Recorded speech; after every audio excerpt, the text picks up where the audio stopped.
Извршителите го соголеа народот, тврдат невладени. Со граѓански потписи бараат итно стопирање на присилната наплата и строги контроли на извршителската работа. Нашите барања се замрзнување на извршителските одлуки, се до донесување на нов закон за извршување почовечен, како и ревизија на досегашната работа на извршителите, со тој на нотарите, на адвокатските здруженија, цел тој монопол кој од камата на камата и по 10 пати е зголемен основниот долг. Значи имаме сиромашно население кое отплаќа виртуелни долгови. Според невладините истражувања, над 200.000 граѓани се заробени со извршни одлуки, од кои десетици илјади се уште блокирани и не можат да се одблокираат. 30.000 за вода, а платено не, само камата.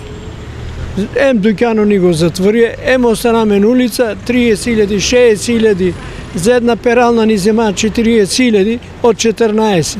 40.000 за една перална ми зема пари. Требало на нив парите да се платат. Важно е платено, што има да ми ставаш си камата. Во е хаос. Извршителите, ти за една година или две милионери да бидат.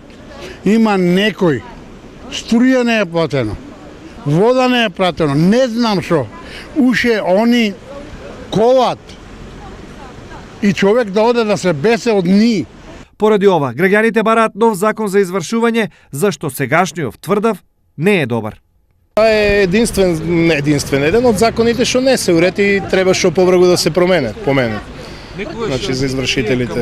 Иницијативата за собирање потписи под наслов Стоп за извршителите почна пред 2 дена во Скопје, а од денес потписи се собираат и во Штип. Инаку законот за извршување се применува од 2005 година, а од јануари годинава на сила стапија новите измени. Според нив, за неплатените комунални сметки извршителот да не смее да блокира без претходно да го извести граѓанинот дека постои некој долг и да побара од него да предложи начин на кој ќе се сервисира долгот.